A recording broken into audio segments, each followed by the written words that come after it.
স্মরণ শক্তি বৃদ্ধির জন্য কি করা দরকার? ছাত্রদের এই প্রশ্নটা সবচেয়ে বেশি থাকে।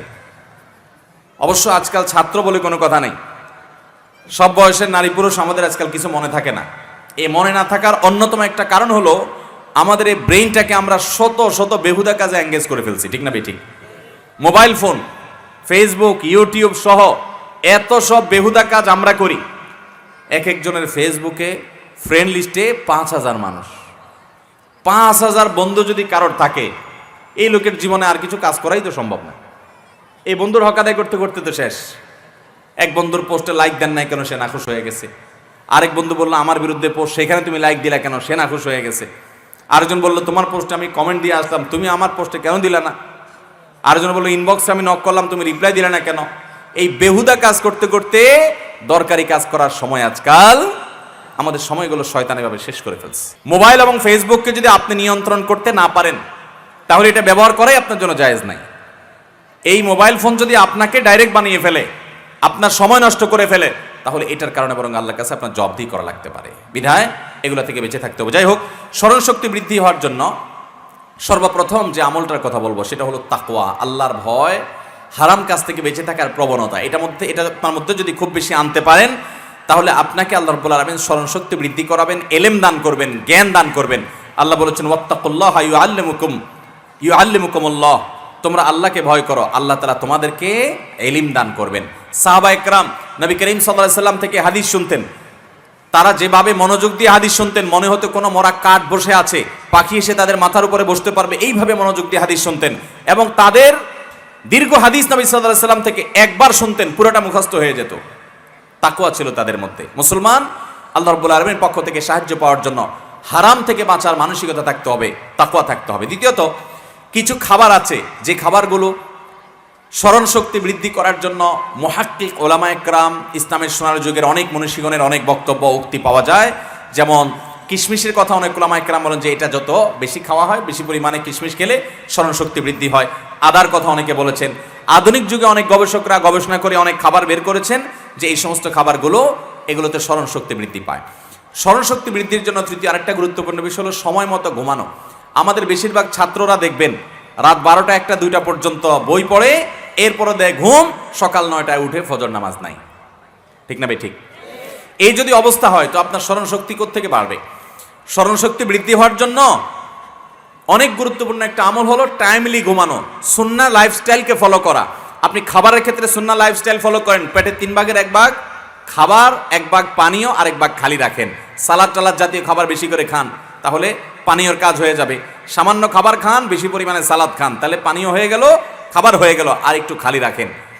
এই সুন্নাহটার উপর আমল করা যে কত কঠিন। খালি রেখে আবার উঠবো কেমনে? এত আইটেম আবার খালি রাখি উঠি কেমনে?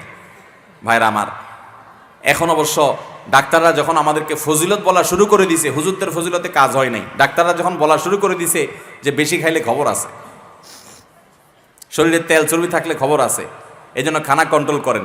এখন মাশাআল্লাহ অনেকে খানা কন্ট্রোল করতেছে। নবী করিম সাল্লাল্লাহু আলাইহি সাল্লাম সপ্তাহে 3 দিন, মাসে 3 দিন রোজা রাখার জন্য নির্দেশ করেছেন, ওসিয়ত করেছেন।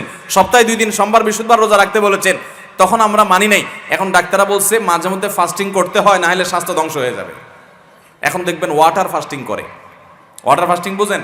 ওই যে ভোর রাতে একটু পানি খায় আর কিচ্ছু না। কারণ তাকে কিটো ডায়েট করতে হবে, টমুক ডায়েট করতে হবে, স্বাস্থ্যের শরীরে চর্বি কমাইতে হবে, তার যৌবন আবার ফিরিয়ে আনতে হবে। এই জন্য খানা কমায় চর্বি গলায়। ডাক্তাররা ফজিলত বলার পরে আমল শুরু করছেন। আর আমাদের নবী সাল্লাল্লাহু আলাইহি ওয়াসাল্লাম 1.5 বছর আগে বলে রেখে দিয়েছে, সুন্নাত মানার মধ্যে কল্যাণ আছে, উপকারিতা আছে, না মানাতে ক্ষতি আছে, কোনো সন্দেহ। অতএব স্মৃতিশক্তি বৃদ্ধির জন্য সুন্নাহ লাইফস্টাইল, সেটা খাওয়ার ক্ষেত্রেও এবং আপনার ঘুমের ক্ষেত্রেও। আমরা এই যে করোনার সময় যখন ডাক্তাররা অনেকে বলতে শুরু করলেন, অনেক গবেষকরা আমাদেরকে জানালেন যে রাতের 10টা থেকে 2টা পর্যন্ত এই টাইমের ঘুমটা মানুষের শরীরে ইমিউন সিস্টেমকে স্ট্রং করে, রোগ প্রতিরোধ ক্ষমতাকে বৃদ্ধি করে। তখন মাশাআল্লাহ অনেকেই দেখবেন যে করোনার সময় তাড়াতাড়ি রাত্রে শুয়ে যেত, কারণ মরার ভয়ে, করোনা ধরে ফেলবে, মরে যাবে, এই জন্য তাড়াতাড়ি ঘুমায় যেত। আর নবী করিম সাল্লাল্লাহু আলাইহি সাল্লাম সেই 1450 বছর আগে আমাদেরকে বলে গেছেন, রাতে এশার পরে আর কোনো আলাপ সালাপ না করে খুব দ্রুততার সাথে শুয়ে পড়ো, যাতে করে তুমি রাতভর ঘুমাতে পারো। রাতভর ঘুমালে কি হবে? মানুষের ব্রেন সতেজ থাকবে, মানুষের স্মৃতিশক্তি বৃদ্ধি পাবে, সুস্থ থাকবে, শরীরে রোগ প্রতিরোধ ক্ষমতা বৃদ্ধি পাবে। এখন এত রোগ, এত হাসপাতাল দিন দিন বাড়তেছে, কিন্তু রোগীর সংখ্যা কমতেছে না, রোগীর সংখ্যা দিন দিন আরো। বাংলাদেশে মানুষের সংখ্যা, জনসংখ্যা দিন দিন সে হারে বাড়ছে না যেই হারে হাসপাতালের সংখ্যা বাড়ছে। জনসংখ্যা কিন্তু আস্তে আস্তে কমছে, আমাদের প্রেডিকশন বলছে আরো কমে যাবে, অথচ হাসপাতালের সংখ্যা বাড়ছে, কিন্তু হাসপাতালে রোগীর ভিড় কমছে না, রোগীর ভিড় দিন দিন আরো বেড়ে চলেছে। এর অন্যতম একটা কারণ হলো আমরা সুন্নাহসম্মত লাইফস্টাইল পরিহার করেছি ভাইরা আমার। সেজন্য সুন্নাহসম্মত লাইফস্টাইল গ্রহণ করবো তো ইনশাআল্লাহ। রাতে তাড়াতাড়ি শুয়ে পড়বেন। এই মোবাইল ফোন আমাদের জানের শত্রু হয়ে গেছে। 12টা 1টা পর্যন্ত দুই হাতে মোবাইল ধরে টিপতে টিপতে মোবাইলের মোনাজাত করতে করতে আমাদের ঘুম আসে না, কিন্তু ফজরের সময় যখন উঠা দরকার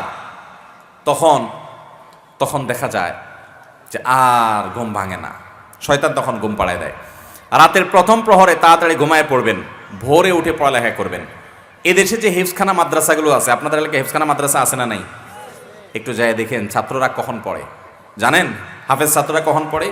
এই 30 পারা কোরআন হাফেজ ছাত্রদের, মাত্র 7 বছর 8 বছরের পোলাপান, তাদের বুকে 30 পারা কোরআন আছে। আপনি চেষ্টা করে দেখেন তো 30 পারা তো দূরের কথা 2 পারা মুখস্থ রাখতে পারেন কিনা। এই ছেলেরা আপনি দাঁড়ায়া বলবেন 30 পারা শুনায় দাও, অনেক হাফেজ আছে আপনাকে সকালে ফজরের পরে দাঁড়াবে, রাত 10টা 11টা পর্যন্ত পুরো টাইম পড়তে থাকবে, মাঝখানে শুধু নামাজ পড়বে আর খাবে, ইস্তিনজা যাবে, টয়লেটে যাবে, আর পুরো টাইম পড়ে যাবে, 30 পারা একটানা শুনায় দিবে। পৃথিবীতে যদি কিছু আশ্চর্যজনক বিষয় থাকে তার ভিতরে এটা একটা, যে এত বিশাল বড় গ্রন্থ, এত বিশাল বড় বই, আল্লাহর কালাম কোরআনে কারীম, এটা এই ছোট ছোট বাচ্চারা মুখস্থ করে ফেলে এবং তাদের স্মৃতিতে সারা জীবন তারা ধরে রাখে। রমজানের তারাবিতে আপনারা দেখেন দাঁড়ায় 30 পারা তারা শোনায় দেয়। এই যে মিরাকল তাদের মধ্যে, এর মূল রহস্যের বিষয়টা কি জানেন?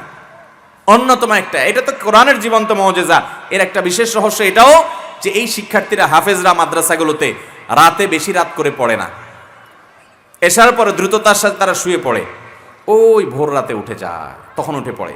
আপনি 2-4 দিন পরীক্ষা করে দেখেন, রাতে তাড়াতাড়ি ঘুমায় পড়েন, 6-7-8 ঘন্টা ঘুমান ভালো করে, ফ্রেশ হওয়ার পর ফজরের আজানের পরে উঠে যান।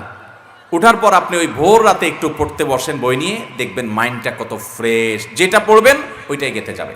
স্মৃতিশক্তি ধরে রাখার জন্য এই সুন্নাহ লাইফস্টাইলে কোনো বিকল্প নেই। সেই সাথে অহেতুক বেহুদা কাজ ছেড়ে দিতে হবে। যত ফালতু কাজ ছাড়বেন তত বেশি স্মৃতিশক্তি আপনি ধরে রাখতে পারবেন। এখন আপনার মাথা কত কিছুতে এঙ্গেজ করবেন আপনি, আপনার ফেসবুক, আপনার ইউটিউব, আপনার টুইটার, আপনার টিকটক, আপনার ইমো, আপনার হোয়াটসঅ্যাপ, আরে বাপরে বাপ, এত কিছুর হক আদায় করতে করতে ইমোতে 10টা নোটিফিকেশন এসে আসে, হোয়াটসঅ্যাপে 15টা নোটিফিকেশন এসে আসে, ফেসবুকে 20টা এসে আসে, তারপরে আপনার ইউটিউব চ্যানেলে 20টা 50টা নোটিফিকেশন এসে আসে, একটা একটা করে চেক করলেন, এগুলোর হক আদায় করলেন।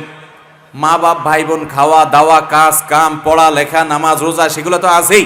এর বাইরে এই ফালতু ব্যস্ততা যদি এত থাকে তো আপনার ব্রেন কাজ করবে কোত্থেকে? শোনো শোনো মুসলমান, তোমার বুকে আঁকড়ে ধরো আল কোরআন।